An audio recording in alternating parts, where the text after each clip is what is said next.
Good afternoon, ladies and gentlemen. Welcome to another episode of Schmoedown. Now, if you are joining us for the first time, this is not, you're not confusing yourselves. No, we have actual special guests here for us. We are on Schmoes of the North channel.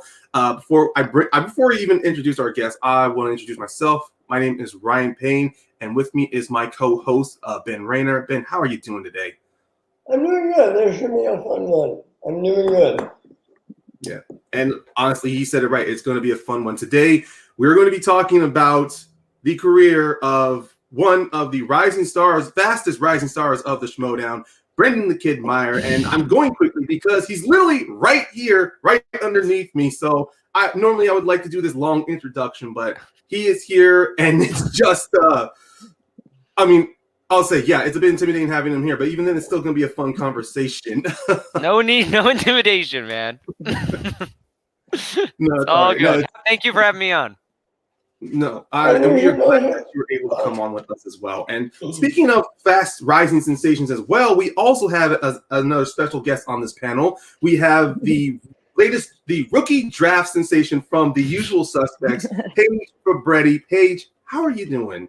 Hey, no, thank you guys so much for having me on. I mean, I'm so excited. I mean, I get to be on with Brendan the Kid, so that's just crazy. I mean, one day we may compete, so we won't give each other too many secrets away. Yeah. But just got to keep it close to the vest, or maybe I'll throw you off. I'll do the same. Some red herrings.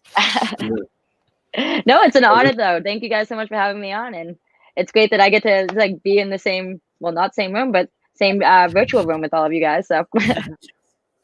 No, this is going to be great. Before we definitely get started, just for anyone who is new here and who just clicked onto this video, the general premise of Mount Schmoedown is that we take Schmoedown players from past or present, and we look at their matches. We look at every match they played, and we try to break them down or just talk about certain highlights. Because for us at Mount Schmoedown, we like to believe that the records do not represent the player themselves. We every match, there's always a great highlight moment that represents what makes the Schmoedown great and why it attracts so many people. And from all the other Schmoedown players that we have talked about in the past, hopefully you guys in the chat will even find some great moments here in Brendan's career that even shows that how good of a player that he is and why he was such a force of nature here in the Schmoedown. But speaking of which, I mean, first off, Brendan, I know you probably had this addressed to you on many after shows but is there going to be at some point where in your career you're going to change your name from the Kid into something else, or do you like that, like how it sticks just with you? I'll turn into the Man. Yeah, maybe the Man. I don't know. I mean, maybe at some point. I mean, I think someone suggested the Young Adult somewhere, but let's get a little bit, keep it going. It might be fun at some point. Maybe a rebranding at some point. Yeah. I mean, of course, we all know with Brad Gilmore how he was just calling you the hot young tenderoni. Right. Every time he said that, part of me cringed, but I liked how it was just like this running joke on the rundown, though. Yeah, well, I love how that's developed because at first it was a nickname, then it became more than that, and then now there's a song. So I mean, I feel like now he plays that song all the time, from what I've heard. So that's one of those things that the more I think the longer it goes, the better it gets. Good. All right, but you know what? That's fine. I mean, it was just like with nicknames in the Schmoedown, everybody gets one. I mean, look, we got so many rookies coming. Obviously, Paige yourself, you've just been branded a nickname, the Boston Badass, which I'm going to myself, oh wow, I didn't think Christian would actually want to. I won't say get so higher. I'll not get rated R, but go PG-13 with the nickname. So it's kind of interesting. I've been working on my swearing to make sure I am very PG-13 for these matches and stuff. But I'm like, I gotta rock this name proudly. So I mean, I'm ready to go. So I rep Boston Badass very proudly. So that's right. That was actually going to be my name, and other than the Kid. So that's how, unfortunately, You're from Canada, though, right? Yes. That's why we didn't go with it. That's why we didn't go. Try to switch it up. I'm still gonna say you still had some badass moments in your career. And well, speaking of your career, I mean, just a general impression. Like when you came in season 6, obviously you came in with, of course, being, of course, already a working actor, and you were coming along the lineage of a few others like Sam Levine, even with David Del Rio. He made his appearance in season 6. That's right. Just the fact your first match against Paul Oyama, though, it's looking back, it's amazing on the playlist. You guys were the 4th released match in season 6, coming after the New York event where Dan Murrow retained his championship. Then following that was Critically Acclaimed versus the Harris Brothers. And then following that was Rachel Cushing and Adam Lavick. And then right there, you and Paul Oyama. Like, you guys had there was a lot of I'm not sure if like a hill or fanfare, but your match definitely was something new because it wasn't veterans this time. Rookies were taking center stage in season 6, though. And so just your overall thoughts, like just going into that studio, playing against Paul. I mean, obviously stats-wise, your round 2, it was shaky, but you were able to really save yourself in round 3 from a TKO by getting all 3 of your questions correct, putting on a very good effort because you were really tied in with Paul after that first round. Yeah, it was a weird match because I mean I've been going to the studio I think for about like 5 or 6 months at that point before I had a match. I just was going and watching and you know playing along and stuff. So it had been a while before I actually got a chance to play. And so yeah, getting in there was wild. And yeah, I didn't really do as well as I think I can safely say that now because I played better, you know, in the rest of the season. And so it kind of, you know, you can't get that good that quickly. So I did play a little bit below what I was expecting. I think I got like 7 points in 2 rounds, which is kind of crazy. You know, because I just really didn't expect to play that poorly. But yeah, I was really glad that I was able to come back and avoid the TKO. And, you know, I mean, a couple of different things went my way. It was actually could have been a pretty close match. I could have forced Paul to answer the 5 if I think I had like 1 extra point or something like that. So yeah, it was a bit of a surprise to do so poorly so early, but then I left feeling like I'd escaped with something because I didn't get TKO'd. I didn't look like I was totally out of my league. The end of the match sort of had a somewhat respectable score. So I had a little bit of confidence walking away thinking like, all right, like, you know, I still did okay. And if I can clean up some of that other stuff, if I play again, you know. I mean, that's like a big too, like being like, I mean, I'm a rookie. My match is like March 31st. Mm-hmm. Like for me too, like, it's in the sense like you have something to prove, but it's mainly just to prove something to yourself in a sense, just to see like, can I just play in this league? Can I play with these guys? Can I play with these ladies and these guys in a sense? And even if you don't come out with like a W, just like to know that at least you were like, all right, I can kind of hang with them, makes you be like, all right, I will do better next. Like I got this now. Like yeah. I mean, that was I think my big goal. I mean, the first season, I think the whole first season for me was a lot of just about proving to myself and I think I kind of wanted to prove to people that I wasn't crazy for wanting to be in it. I mean, I think that sometimes you know, because there is that pressure, you know, where you're like, hey, put me in, and everyone's like, oh, you think you'd be any good, and it's like. You want to say yes, but then like you know, and sometimes you do get unlucky, right? Like sometimes you just have a first match where you don't get the right questions, and then you know you're 10 times better the next time. It just it you know it can be that wild sometimes. I always say too, it's honestly like you can study as much as you want, but it's like watching along like your matches. In a sense, it's majority of luck. Sometimes I feel like.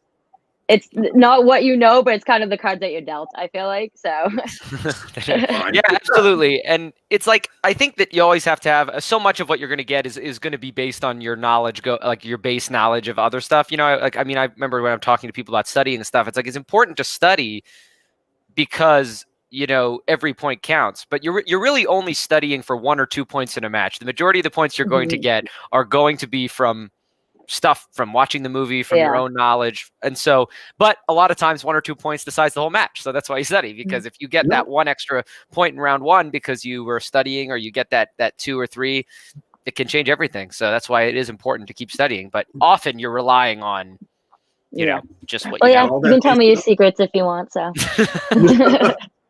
I'm not sure. If secrets do get revealed here, I'm pretty sure that the Schmoes in the North are gonna like redact this whole thing. Yeah, exactly. Yeah, Koi's gonna come in and stop the interview. He's gonna say you cannot give out any more. No. Yeah. I mean, I'm amazed so far. This has not caught word to Christian, because then Christian be like, "Wait, what are these two doing on here? You're out." Or at least, you know. But even then, just your match. I mean, you two did, Paige and Brendan, you do bring up great points because everybody, including the fans like myself and Ben, we all believe that when we watch these matches, of course, pre-taped ahead, we think, oh my God, how is it the fact that you guys missed this simple question on like, how could you not remember that Robin Williams was in Patch Adams? But honestly, it's all about what's happening in the moment. And I can attest to myself doing mock-up matches with friends. There are times where I think, oh, you give me Will Smith questions, I'll name them every day. And then all of a sudden they'll tell me, oh, what movie did he star in 97? What? And then all of a sudden they'll tell me, dude, it's Men in Black. And then you're kicking yourself. But the fact that you remained very calm and under pressure in your first match, despite the expectations going on in, Brendan, you still came out looking very great as a player. And then, of course, we follow that. Your performance in the free-for-all was incredible. You showed that not only you have the knowledge, but you definitely were you showed that, like you said, you were 100% serious of being a part of this. Going in from number 4 all the way to like when Bibiani cleared the table. I mean, you lasted. I lost the number of rounds, maybe like 12, 13 rounds there. I mean, it was something like that. Yeah. Yeah, that was incredible. I mean, and I'll tell you, that really was like, I did well in the first match, but I really don't know what my career would have looked like if I wouldn't have had that run in the free-for-all because, I remember like it's a little different now because there's a lot more content. So I feel like even if you lose your first match in a season, there's a lot more opportunities to get you another match this season than any other season before because they're doing 3 matches a week. But it's tough with that year. I remember I showed up at the free-for-all and it was like I was even talking to Apollo Yama and some expectation. I was like, man, I don't know. I mean, I don't know if I'll ever get another match. Like right away. I mean, because it's like, well, they got to get Paul another match. He won. They got to get this other person who won another match. They got to get David Del Rio who won another match. So and so you really needed to make a statement. At that point, I didn't have a teammate or anything like that. So who knows where that would shake out. So yeah, it was unbelievable to go on that run, and it was pretty. I couldn't kind of believe it while it was happening. And it was cool because I had invited quite a few friends because I've been talking about the Schmoedown. And so I had invited like 3 or 4, probably like 4 or 5 different friends. And my parents were in town because that was actually the same week that the OA second season premiere was. So I had like a lot of family in town for that. So it worked out. So I was like, oh, we should all go. Yeah, my grandparents do. It's wild. So there's all these people who just happened to be there for that. And I was like, oh, well, you guys got to stay and come to the free-for-all. And it was funny because with the free-for-all, I remember telling my friends, I'm like, look, like, I may be done in 5 minutes. Like, you know what I mean? Like, I'm in one of the first people in, like, you're like crazy things. Yeah, right? I was on that first table. Yeah, I showed up. I knew I was number 4, but I didn't know where anyone else was. And I remember I walked in and I was like, okay, I'm number 4. And then William Bibiani and Rachel Cushing were 2 of the. I'm like, oh great, oh fun. So instead of having a 1 in 5 chance of being the first person eliminated, I have a 1 in 3 chance of being the first person eliminated from the table because it's not going to be one of those 2. So yeah, that was intimidating, but it was cool because then I wound up getting to last quite a while. So it was pretty surreal to have that happen, considering I had people and all the other times I've been in the studio, it's just been me going on my own. So it was pretty wild that the time I had friends there, I was able to like. not waste their time. It was great. They all got to cheer on for a while, so it was awesome. Ben, I know we've been talking a lot. You got anything you want to ask Brendan right now? Well, I'm sorry. I'm talking like That's okay, man. That's okay. Wasn't that feeling that okay?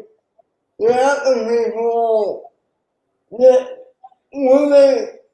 Will the other competitors like open up to you? Like, will they like you? Or was it tough getting comfortable there?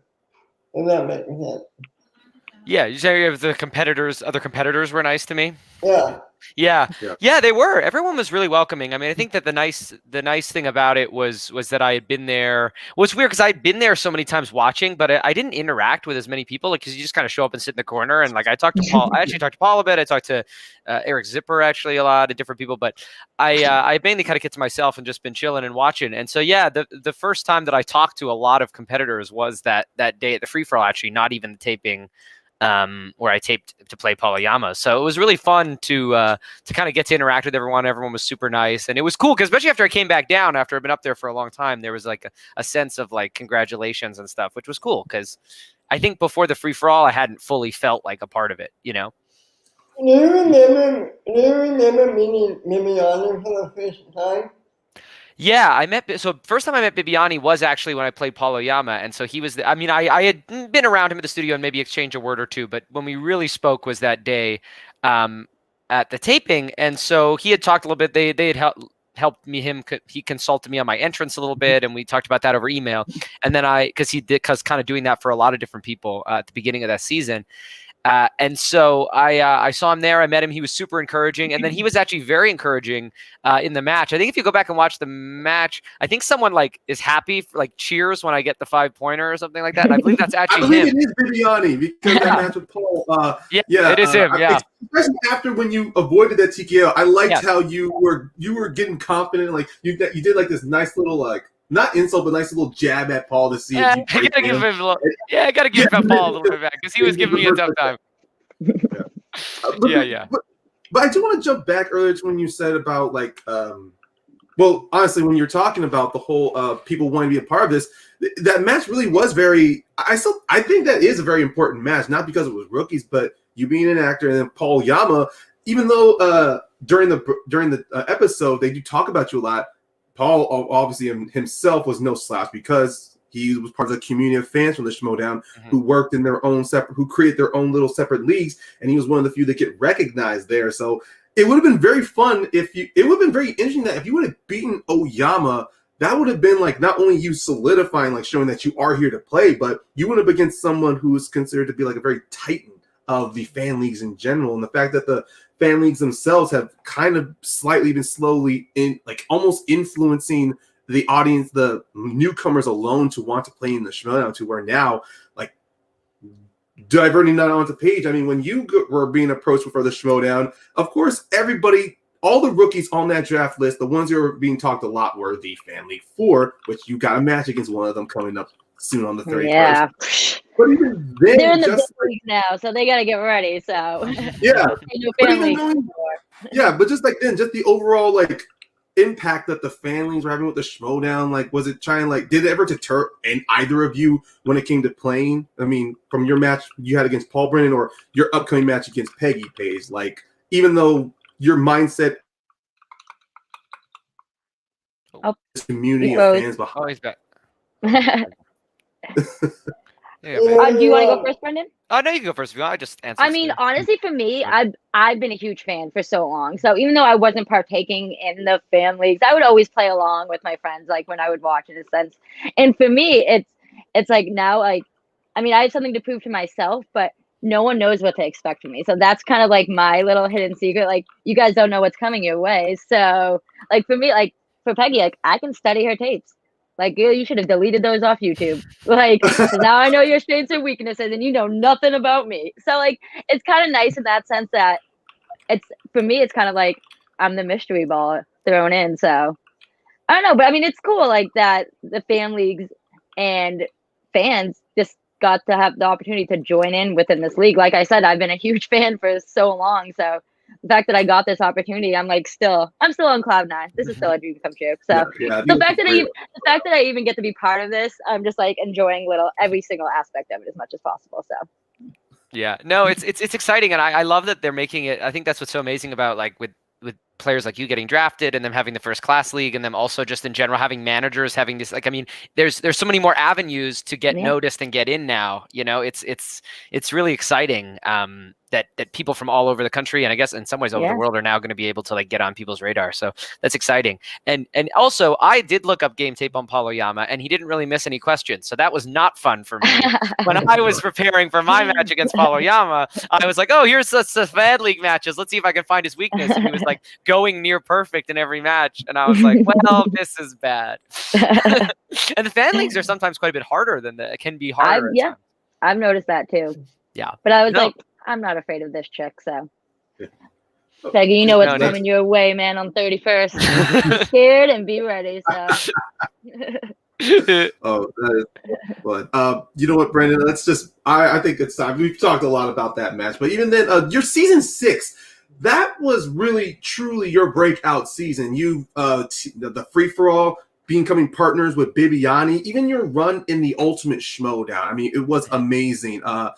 I even liked how in the Ultimate Schmoedown, I mean, you and Bibiani were like great pairing together, and I think some of that was definitely showing in your 3 matches in the Ultimate Schmoedown. You TKO'd Cybold, you TKO'd Stacey Howard, who were 2 great Schmoedown competitors, but unfortunately the luck did turn against you in your match against Bateman, though. But yeah, but even then, you still were doing very good in those matches. I mean, I like your match against Stacey Howard because it was literally just like 2 personalities just bouncing off of each other. Obviously, my favorite moment was your gift to Stacey, the actual correct spelling of corruption. And I did remember at the spectacular, I did see people actually wear shirts that said corruption with the CO on there. So I actually really love that just a small little nice little thing you were doing turned into was like a huge. I still get it's a very funny highlight that should have had its own merchandise. Maybe the merchandise is still out there. But just overall, there was more time to do those bits when we were in studio, and Bibbs loves doing that stuff too. So we would always I feel like in the digital we haven't been able to do as many bits as we were doing back then. Yeah, I mean it's a bit of a downside, but even then, but like I said, your breakout time was in season 6. Your match against Whitney. I mean, I believe you went perfect in that match, and you were able to. Oh no, wait. Did you? Oh my God, I'm a little. You know, I'm just so. I'm trying to replay every round and question. We'll just say he went perfect. Sure, why not? Nice. It's canon now. It's canon now. That will correct me, so I'll just go. Yeah, you did a very great job. When you went up against Whitney, though, I mean, knowing the fact that he and Bibiani were a team together, were you slightly little like in? I won't say intimidated, but you also did those little stress and worries come up to you as well when you were playing against Whitney, especially going into that second round. You 2 were like neck and neck with only a 1-point difference from each other. I mean, he got opponent's choice though, but still, did Bibbs like coach you on like anything about Whitney, or is it just more of you just wanted to get in there and play? Yeah, I mean, I think Bibbs gave me a lot of encouragement. I don't think him and Whitney are podcast partners in real life and close friends, so he certainly wasn't helping me beat him or anything strategically. He didn't like reveal Whitney's weaknesses or anything like that. But yeah, he was very supportive, I think, to both of us. And that was a tough match. I mean, it's like, Whitney had kind of a tough round 3, so maybe I still would have pulled it out, but I was very fortunate. The only reason it was a TKO was because of opponent's choice, and I was luckily able to capitalize on a couple steals there. So yeah, it was nice, and it was a big relief too. I mean, that was only my 3rd match, and I was really trying to get a good record and get some feet under me. And that match I was very, very nervous going into, because when you lose your first match, it's not the end of the world if you. That's right, yeah, those promos. but yeah, when you lose your first match, it's not the end of the world. But then you do have to start winning at some point. So.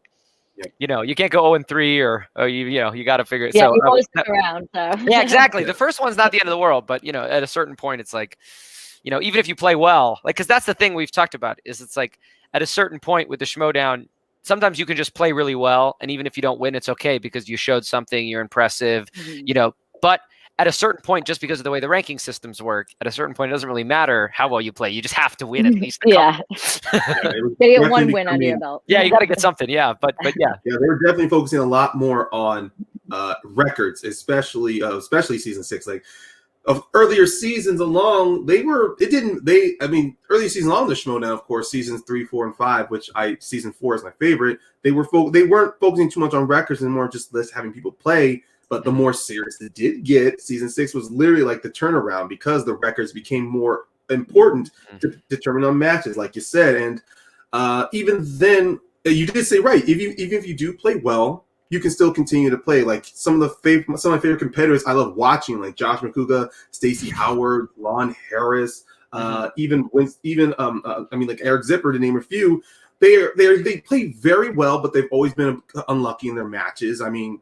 Even nowadays, Lon Harris, he did a great turnaround in season 7, but season 6 really wasn't his best. And you were showing like it was literally kind of like an opposite side here. Like I won't say depending on how your match against Drew Grant would have gone, you almost could have had a same season like Lon Harris where you were a great player. It's just that your records really weren't showing it. Kind of like similar to Janine Machine, though. I mean, great players, but unfortunately the questions and the luck. She's coming back now, though. She's coming back now, though. So there you go. She is. It turns.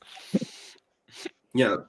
So, I mean, just looking in overall thoughts of just your season 6. I mean, going all the way in the teams tournament to the finals at Spectacular. You and Bibbs having an incredible run of matches. I mean, man, that match against the family, I'm going to be honest, I was bated breath because it was going back and forth every single time. Nobody led up there. I mean, sure, some questions were missed, but even then, anything could have happened. I don't know. I mean, obviously, you and Bibbs in the moment was fun and enjoyment, but how about the crowd, though? Because you did say you did watch matches when you were in the studio.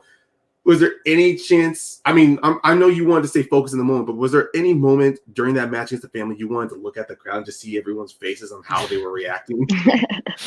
Sometimes. I mean, it's hard because you don't want to get thrown off. So you kind of, I've noticed, it's funny. I find in the digital era, it's a little bit easier to get thrown off because you're sort of in your own, even though there's no crowd. Yeah. There's something about being in studio or being in a live event that just like, you wind up getting a weird tunnel vision. The whole thing feels like this performance. So you sort of are able to sort of like ride that wave.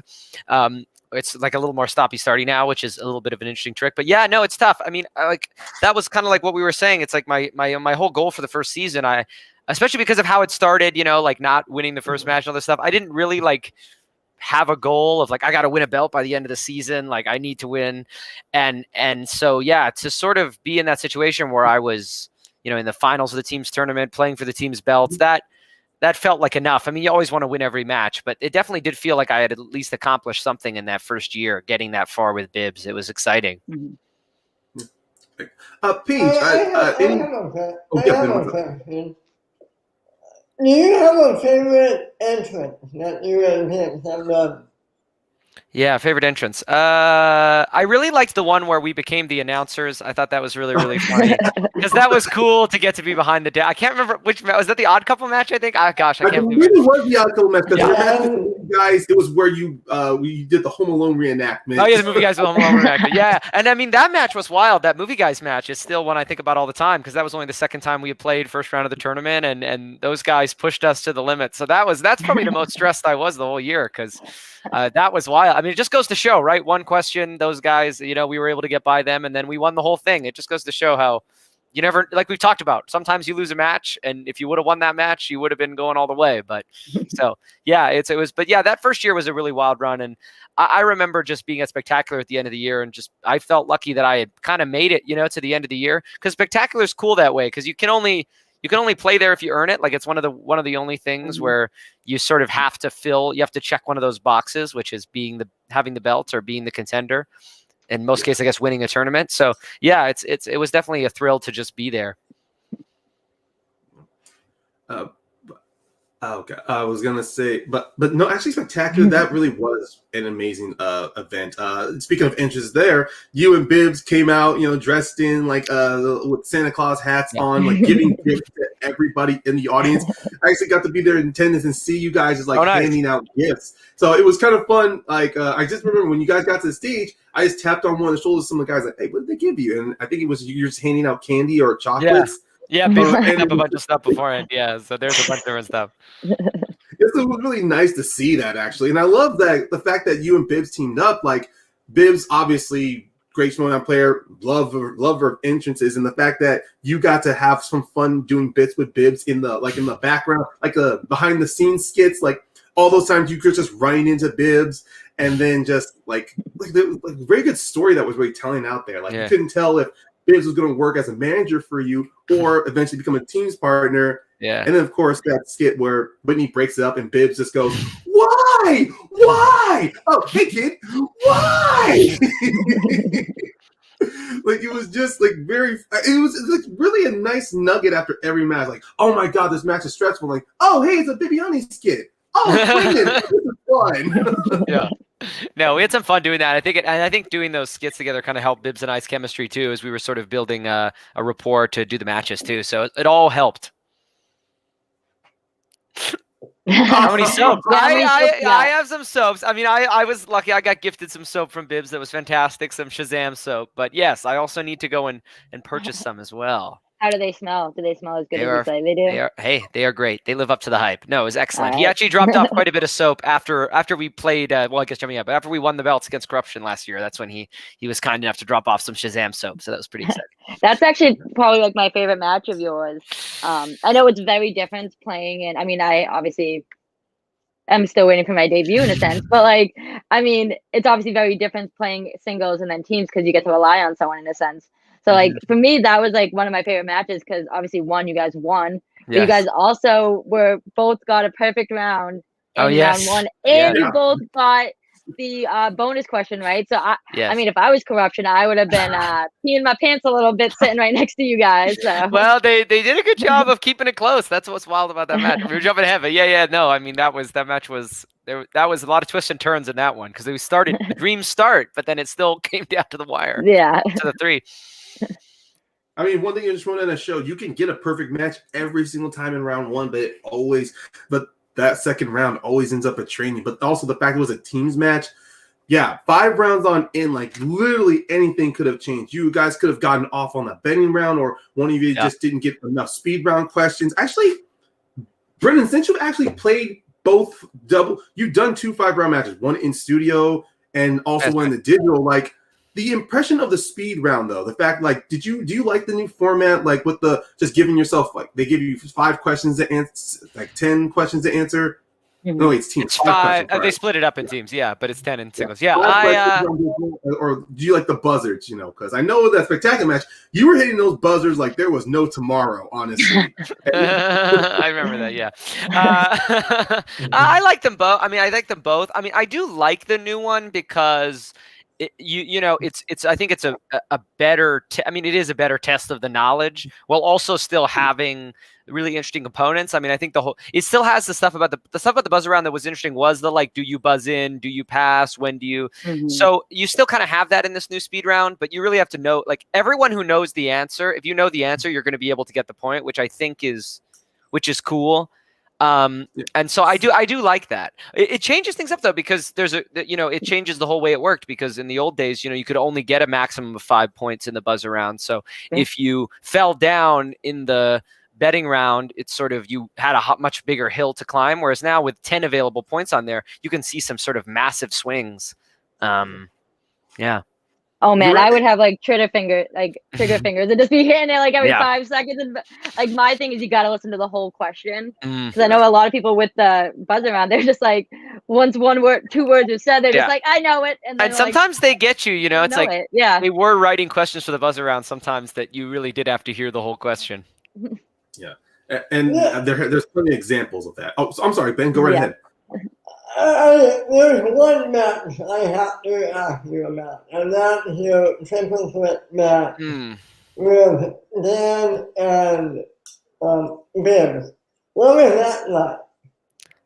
Yeah, I mean, that match was very intimidating because obviously that was live and it was in New York, and that was like a huge sort of crowd and stuff. It was fun though. I mean, crazily, it was like wound up being like 2 months before the lockdowns and everything. So wound up being very lucky that I got to do that. It's like, that was awesome. I got to go to New York. I got to, be around people.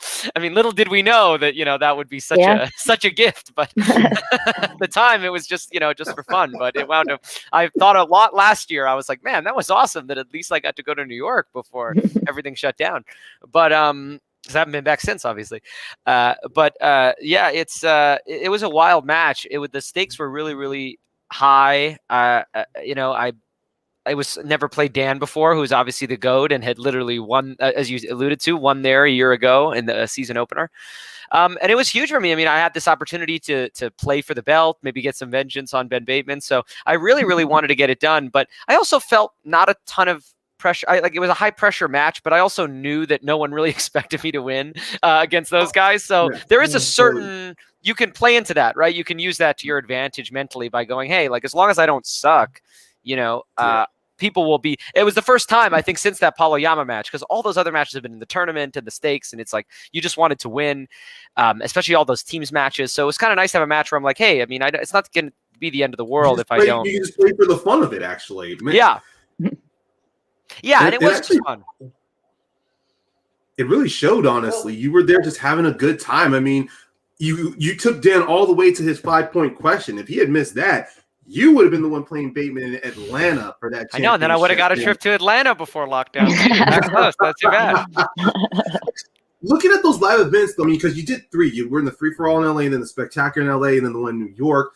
Now, this is like asking like which one is better, though, but just like your mental mindset just going in. Like, of course, at the LA one, you did mention with the free-for-all, you had with the second season of the OA, you had friends and family there, and the unpredictability and whether you were going to last, and then carrying that to the spectacular, where you only just had a teams match to play, and then of course at New York where you were the main event. Just those progressions, though, like, did it really help like add more like passion into the game, or it was just kind of like just overall feeling of it? Because being in the crowd during live shows is great, but just you as being a competitor though during the live shows.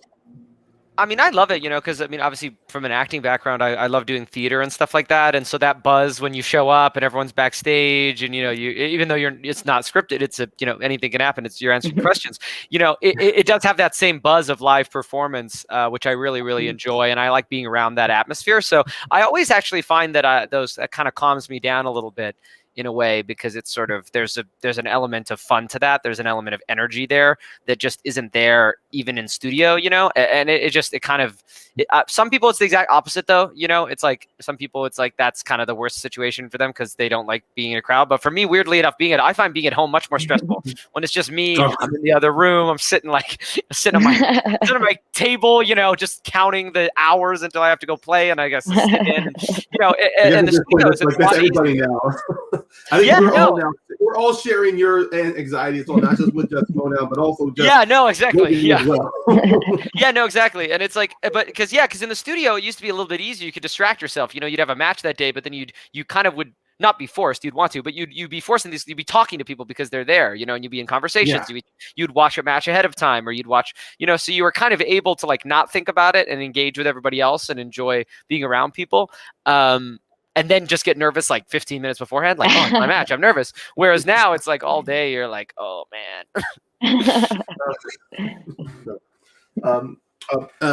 Before I wanted to ask you anything, Paige, Ben, you guys have anything else you want to like probe Brendan's mind about just regarding his season 7 and season 6 runs? Because I mean, of course, the big downside season 7 was you couldn't do any great entrances with Bibiani, even though your match with Final Exam, though. We did the lawn bit. We did the lawn bit, which was fun. Yeah, that was really fun. And then I think the next match we had Lon popping up thinking he was supposed to be there, and so we did that with when we played Who's the Boss, which was really great. Incorporate Lon again when I think it was in the boardroom or whatever. It was funny, but it was yeah.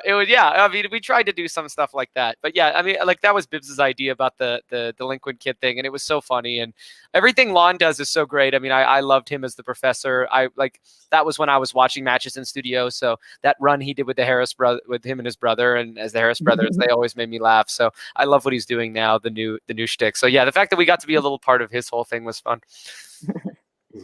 Yeah, for like me, I mean, this is kind of like more of like a generalized question, but like for you, what do you prefer? Do you prefer like playing in singles, or do you like playing in teams better in a sense? I mean, I think, I think the team's game is ultimately just a little bit more fun. I mean, there's a little bit more pressure because you also, when you miss something, especially in round 1, there's more of a sense of, oh no, I'm laying my partner down. Yeah. Bibbs never makes me feel that way. He's always like, you did nothing wrong. Don't worry about it. I'm not, but you can't help it when you really want to help somebody out and you want to be part of the faction. But and help out the team. But yeah, I think ultimately I've always had a little bit more fun playing in teams. It's a little, team sports, it's fun to play in a team sport and win and share the win with somebody and, be able to support each other when you lose. It's certainly helpful, but I like doing both. They're both different tests, because in singles, it's all on me. I have to play things differently in round 2. I would take different things. I spin off different things. It all depends. Whereas in teams, it's a very, very different, you're kind of adjusting to somebody else. So I'm glad that they both exist, but yeah, I definitely enjoy playing the teams more for sure. I mean, yeah, it's nice you get to like rely on, you get to rely on someone in a sense. So that's kind of nice. Yeah, it's fun. Have you, and there's more people too. Yeah. Oh, no, you finished what you were saying. What were you going to say? I was just saying there's more what I people was- too, so the matches have a larger. Yeah. Are you like ever interested in playing in like Inner Geekdom or in the Star Wars division at all? No. I thought I would be Too good hard. until I was like, No. I'm gonna stick No, to singles and No. teams. No, It's too hard. It's too hard. As a Schmoedown fan, I thought I was confident to play in that, and then I reached out at the time when Christian was doing those little Schmoedown patron auditions, and yeah, I was not even close of getting to play in Inner Geekdom. So it's more, and even now with Inner Geekdom changing with the new categories involved, and also speaking on it, the fact that Inner Geekdom is now being used as a category slice in teams and singles matches now. I mean, I know obviously the Inner Geekdom is its own little like bubble in itself, but the fact that now it's becoming like an actual slice into the Schmoedown, does it add more in for both? This is actually for both you, Paige, and Brendan. The fact that Inner Geekdom is a slice, it's most likely becoming more like adding more into the study sessions, right? Because obviously with the categories of Inner Geekdom, you now have to, instead of everything that was there for singles and teams, you now got to really start like doing the game tape on Inner Geekdom matches just to see if any of those questions are going to come up. So I really don't envy the amount of studying that's coming from that's ahead of you guys. But even then, just do you guys feel even more comfortable if ever Inner Geekdom popped up in a match, or would it just be like you're mentally just going, give me a break? Yeah, well, they've changed it a bit this year actually, in that it's individual slices. So it's not last year it was just the Inner Geekdom slice. This year actually it is Marvel, the different things. Oh. Kind of like us. Yeah, so it's which is in a way it's like it's a double-edged sword, because last year you were just like, okay, there's Inner Geekdom, I'll do a bunch of general study, but now it's like a little harder, because if you suspect that the person you're playing might use Inner Geekdom, you don't know what slice they're going to use. So it's actually a very tricky situation this year, which will be fun to see how it kind of bears out. But no, certainly those players, Chance, Mike Kalinowski, even people like Paul Oyama who've played in that division, it's like people who have already done some Inner Geekdom stuff. They're definitely going to have a few more tricks, but you can study to close the gap. Yeah, exactly. I mean, that's kind of like how I study. Like, instead, like I obviously like my main thing. Obviously, everyone's main thing is you're looking at actors, directors, who composed it and stuff. Like, I mean, I love learning about film, so I love like the nitty gritty things, like what number was his apartment door, or what number was on his apartment door, like just like little things like that, because the nod to something, or But oh man, some of those questions they get. I mean, they're a different breed of people. So I like my teammates and all of Inner Geekdom players and Star Wars, I give them lots of props. So yeah, it's a lot of like real study there, because you have a finite amount. I mean, singles and teams, there's so many different things that there's only so much you can't study, because you couldn't possibly watch every single movie that's eligible for the Schmoedown. It's literally every movie. But in Inner Geekdom, you have this challenge ahead of you where they do send out a list of movies. There's a finite amount, and it's on you to sort of prepare yourself as much as you can. If you want to win it all. Yeah. And look, I didn't want to even despite with Inner Geekdom out of the way, though, I mean, you've already shown as a singles player that you're definitely worthy of being amongst one of the best to play against them. Like I just said, you took Dan to his 5-pointer. You were able to really take on Paul Oyama in his early run. You had great matches against Stacy, against Bibiani. But right now, even though season 8 is just kicking off, actually, I'm even overlooking season 7. You were able to win against Alonso Duralde. You played very great against Mark Andreyko. Adam Collins, you took him in sudden death. Someone who Adam Collins starting off, he was just TKO'd Roca, KO'd Lon Harris. And then he faces up against you. You take him to sudden death. You give him his next to Dan Murrow. You're the first person to give him his biggest challenge. And just, man, I can just see in that match, though, how you and Collins were like, there were times I saw Collins, he looked shaken, honestly, because he thought, oh, wow, he passed the 3rd round. That was a tough match. That was a tough match. But just to say, but I was gonna say, just in a what if standard, like I said, what if you had beaten Oyama, or what if you had beaten Murrow at the triple threat? If you had beaten Adam Collins like right there, you really would have thrown a huge, a huge change in the direction of his Schmoedown season of his run. He would not have gone. Of course, obviously, he wouldn't have gone to face Dan Murrell. Then you would have gone to face. I believe you were the finals Liz in your Shannon bracket Miller. side. Yeah, Would have been Liz Shannon Miller next. Yeah, Shannon, yes. So it was amazing to see. Like that's one thing I like. But when Ben and I look back at these past matches, the possibilities that could have happened, like certain matches or certain events that could have happened between, like dream matches that could have happened. Like it would have been amazing to see you go up against Shannon Miller, or heck, you go up against Schneider in the finals, and then maybe you would have gotten that opportunity to play Dan for the championship. That's like one of the beautiful things looking back at these matches, though, seeing it. I mean, even though, you did say it was a bit of a stressful match, but just even then, the fact that, was there a point, even though you couldn't let yourself think that, but did you feel like, oh my God, could I actually beat is Collins going to get this wrong? Am I going to beat him? Sort of. I mean, there was never really a moment where, like, because I got down quickly, like after I missed that question in round 2. So it was more just exciting that he missed the 3 and that I had a chance. So I got excited that I had a chance again, because when I was trailing him going into the final round, I wasn't super optimistic. And then when I was able to kind of put him on the ropes, but I don't know. I mean, at that point, he'd proven himself to be a pretty great player overall. So once we were tied again and it was the 5s and sudden death, I never thought he was going to beat me or anything like that. But I also didn't feel like I was going to beat him. I knew it was a 50-50 toss-up. So, I the nice thing about that is, as much as that is certainly a test in the Schmoedown to keep your emotions in check and to not get ahead of yourself. Because, I think if you do start thinking about, oh, I could win this or I'm going to win this, it can get quite stressful when then either you are forced to answer a question you didn't expect, or you encounter a question that is too difficult. So usually in those matches, I'd like to think I do a decent job of kind of keeping in the moment, So I don't think there was ever a moment against Collins where I was like, I'm going to win this. But I was pretty focused and, just ran into a question I didn't know. But it's sudden death. Anything can happen.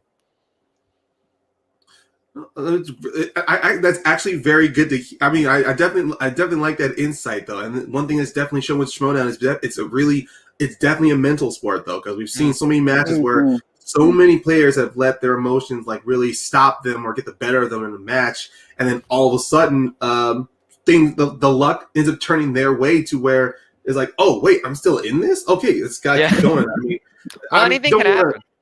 Yeah, anything. You've can seen happen. it. Yeah. I mean, the best advice that I've gotten is literally take it question by question. And you just have to pace yourself. And if you can't get down if you get it right. I mean, if you get it wrong, that was all over the place. You could can't get down if you get it right. Yeah, exactly. But like, don't get upset at yourself, and then don't get too amped if you get it right too. Like, you just want to stay composed. Yeah. So that's definitely what I'm going to take into my match. Yeah, definitely got to find your center. Exactly. No, that's why when you win, when the match is actually over, I'm usually just in a state of shock because you've been so like, especially when you win, because you've just been, it's been so, especially, you've seen people lose leads because you just get the wrong question. So until they say, and you're winner and it's you're just kind of have to stay in there. Yeah. Okay. I have a question, if you don't mind. Of course. Do you guys have a dream player that you would want to compete against that you haven't yet? Do you want to go first?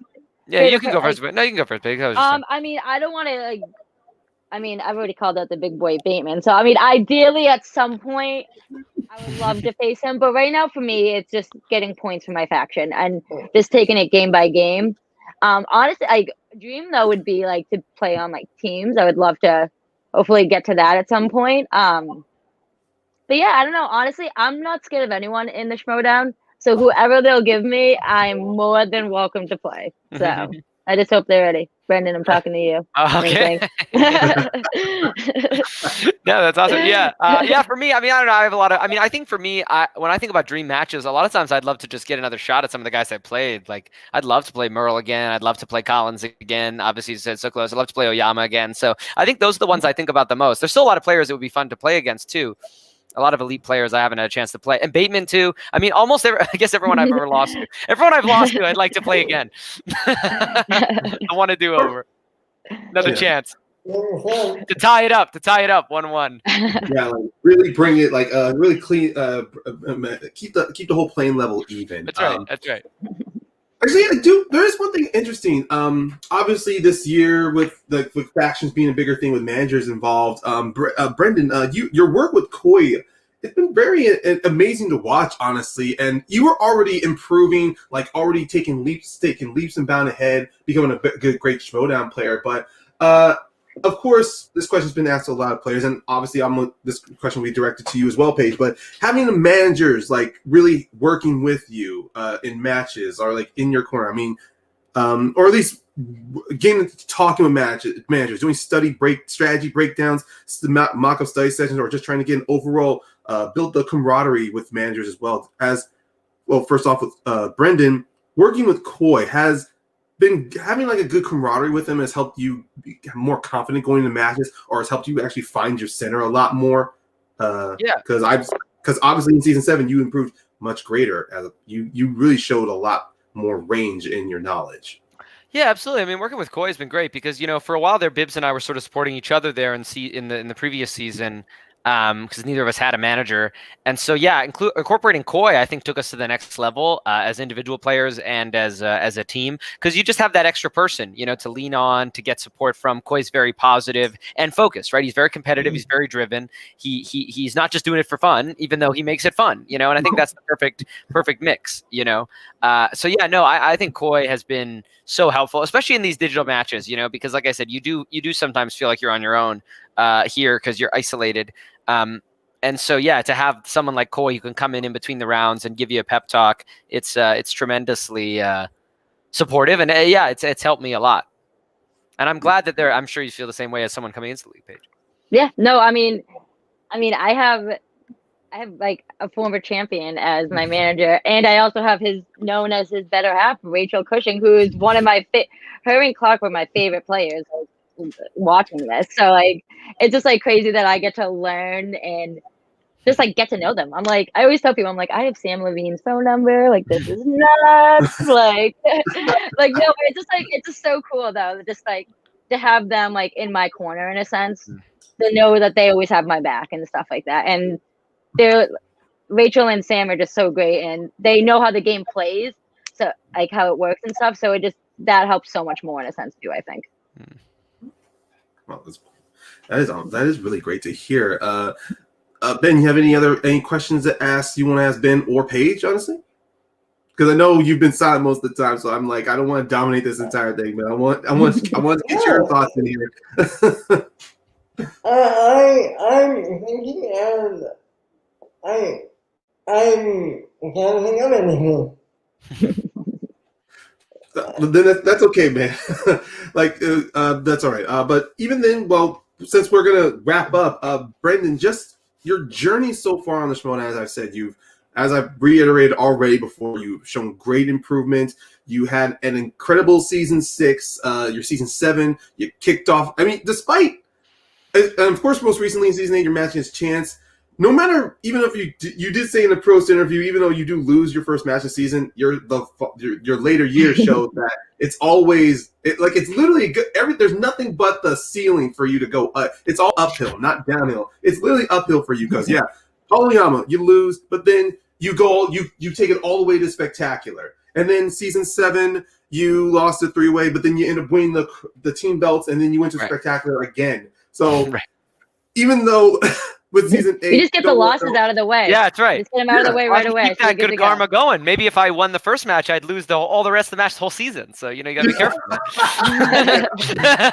It's working for me. But I think what I was trying to say was just like looking at your journey, the amazing path that you have made here in the Schmoedown. Literally, you really have made an impact here, showing that.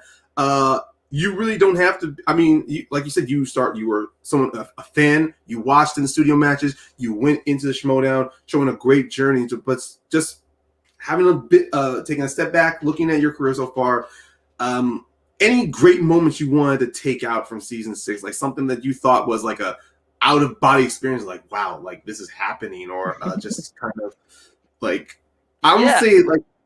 I'm not trying to say like at the end of a Western where you're like riding off into the sunset, but it's kind of like Man, like literally, if you had announced like sometime you were going to retire and step away from the Schmoedown, you have an incredible already lineage of matches enough to where you are definitely put among one of the greats in the Schmoedown in my mind. But just with your, oh, I'm sorry, Ben. No, I'm just saying I agree with you. Oh, thanks. But despite my long continuing statement, just looking at your season 6 and 7, just like the fun you've had, the people you've talked to, I mean, anything you definitely would like to take away so far, like the journey so far for you. Yeah, I mean, it's been an incredible journey. I mean, I think that it was. Yeah, I mean, I think obviously, I'll take away a lot of the friendships that I've made, the people that I'm close with and stuff. I know that I've made lifelong friends through the whole thing, and I mean, as far as a moment, I mean, like I said, that free for all moment. I think my friends will still talk about that. My family stuff. I mean, it was just that was an amazing day to have that happen because I didn't necessarily expect to go 12 rounds just because. It's the free for all. It's crazy. Yeah. It's wild. It's a lot of questions. Yeah, and it really kind of springboarded me, and it made Bibiani and I come together, and so much of what I've done, is because of that moment. So I'm always thankful that those balls bounced my way that day, and as those questions came up that I knew and that I was able to get them right. And yeah, just winning the belt, man, that was amazing. I mean, I just think about that. I feel very fortunate to have been able to. I mean, I'd like to get back there again, but I feel fortunate to have done it once because it's like I put a lot of time in of those 2 years, and the first year, like I said, I really didn't need to win because I was just happy to be there and happy to prove my spot. But certainly with Shazam, I felt a bit of pressure. I was like, I feel like we need to win it, especially once we got back to the title match. I was like, okay, you can't lose 2 title matches. We have to win this one. So there was I felt so much pressure in that season to win. And so I'm very thankful. I feel like this year I can have a little bit more fun. I mean, I was always having fun, but I feel like I could just have a little bit more fun now that because before that match, people were starting to throw around, are you the best to ever win a belt? It's like, nobody wants that. Like, nobody wants to be the best there. Everyone wants, nobody wants that to be there. Like, so that's like that's the one tagline you don't want to be associated with you. It was like that with Bibiani. It was like that with Draco, Bateman. Yeah, nobody wants that. Once they give it to you, you want to throw it away quickly. Get rid of it. I have a good question. Oh, Ben, you want to go first? I have one quick question, and you don't have to answer me if you don't want to. If there is a free for all in any a free for all in your favorite genre, what genre would that be? You have one? Oh, what genre? I think that the genre that I would do the best in might be like thrillers. I think that's my best because I'm good at horror, but it's not my go-to. But I love thrillers. I love like those kinds of like detective movies, crime movies, those kinds of shows. I think that's the stuff I'm the most knowledgeable at, and it's niche enough. It's like, but I definitely think if I had to choose one genre, but yeah, I feel like I always feel good about like Oscars trivia, stuff like that. So anything like that would be good, and maybe there's some other hidden ones, but no, I mean maybe thriller. Now I know to never give you Oscars or thrillers. Well, but then I missed the question. I missed an Oscars question against Chance. So hey, one thing about the Schmoedown is proved you can be amazing in a genre, but then once you get that strength or you get Spinner's Choice, it can turn against you. I've seen it so many times, and we've even seen people who get an opponent's choice that's been able to turn it around, even if they get a genre they don't like. 100%. One last question. I mean, I gotta ask because I feel like everyone like asks like people like when they win like their Oscar or like Grammy, like where do you keep like your belt? Like when you had it, like did you like display? Yes. I mean, I would carry it around everywhere with me, but like some people put their Oscar like in their bathroom and stuff. I'd be like, no, I'm displaying that for everyone to see. So yeah, I mean, unfortunately, it was COVID, so people weren't really coming over to see it. But I did have it displayed up on my mantle for a while. I had it on laid on the couch there for a while. So yeah, it was fun. I probably had it for like I don't know, a month and a half. By the time I got how did that work? Like, do you guys each get your own belt, right? Or Yeah, you each get your own belt, that's pretty and cool then. I had it the whole time. Eventually, it got to me, and I had it, and it was awesome. And it's fun. It's kind of like I was superstitious and never touched it beforehand. So, as I like to say, I like that I know how much it weighs. Yeah. Well, I hope I get that experience. That's right. So. That's right. You will. Yeah. I mean, that's the thing. It's like, Fingers crossed. and that's. Fingers crossed. Yeah, I mean, I have no doubt. I mean, I feel like what we've seen so much with the Schmoedown is the people that have devoted to it. It's like it takes time. I mean, as like I said, it took me almost 2 years, but it's like if you take that time to study and devote time to it and immerse yourself, I do think it happens. Like I think we even just saw that. Totally agree. You see that all the time. The people in Inner Geekdom, people like Kevin Smets and Rachel and these Chandru, these people who put in Mara, all these people. It's like a lot of and same with Star Wars and these things. It's like often if you give yourself over to the league, usually you get rewarded at some point, but sometimes it takes a while. Okay. I know. I was gonna say I don't want to close up here, but it just finally struck to me that when you talk about playing for fun, the exhibition matches you played in 2 exhibition matches, man. The new releases where you actually did get to have like your own little chances go up against Bibiani and Dan again. Yeah. Even though those, that's one thing about the exhibition matches I love seeing. Question actually, this can be for both Brendan and Paige. I mean, I was going to ask if either of you were approached to play an exhibition match, or is there an exhibition match you guys would actually love to play in? I mean, you've already done 2 for new releases, Brendan, but is there like any exhibition that you would think be fun to have featured on the Schmoedown? I don't know. I don't know if there's one that I'd go to. Like I said, just kind of as I said before, I think I do pretty good. Like I said, I do good at the Oscars one. I wouldn't mind testing myself at a movie release dates thing, but I don't know if I don't know. I have to think about that. I do pretty well at that in the game, but the exhibition is a whole different ball game. Yeah. But I think about those sometimes. But yeah, I think that they will probably do other exhibitions this year. Yeah. A lot of times I feel like my knowledge is super general though. Like there aren't a lot of things that I like feel like I'm like locked in. Like if you start asking specific questions about, so that's why I often don't play the exhibitions, because it's just like I'm like, ooh, I don't know enough about that one. Section. Yeah, I feel like especially like when we're in singles and teams, like we just have to be so broad with our studying in a sense. So that like, I mean, obviously it's super important to like lock down like your strengths and to improve your weaknesses and stuff. But at the same time, you're just trying to be great at all genres pretty much as best as possible. But I mean, even though in a sense, like I know they've already done like a horror free for all and stuff like that. But I mean, I'd be honored to play in anything. So any match they throw my way, I would be grateful to be part of. So. But hey, it was just like a little fun thought to me, because I definitely love I love the range of matches they had in the exhibitions coming up, and it would have been just more fun to see. Like, I mean, just recently the Black Cinema exhibition match was fantastic. That was awesome, yeah. That was like that was one of the greatest comebacks ever. Like that was unbelievable. Yeah, I love that. Because she was way down before she spun the wheel, and then she came storming back. It was unlievable. It was amazing. Yeah, that shows exactly how luck worked. And the reason why I also said that is because you were in your first exhibition match. You were like you finished second, right behind Perry, though, and it was kind of one of those situations where like, hey, some of your general knowledge really benefited you all the way. I mean, you got past Bibiani, and you also got past like Alec Marzonia, who's now like he was really good. Yeah, I'm excited to see how Alex does in first class. I think he's gonna do well. Yeah. But you know what? But wrapping up here, we'll just want to say thank you to Paige. Thank you for joining us on here. Thank you. Having our audience. Oh, I'm sorry. Go ahead. I apologize. Go ahead. Oh no, I was just blowing you guys kisses. Those are my virtual kisses, and you can't do that in real life right now. So yeah. Until the time comes where everyone is back in studios again. Thank you for being on here with us, Paige.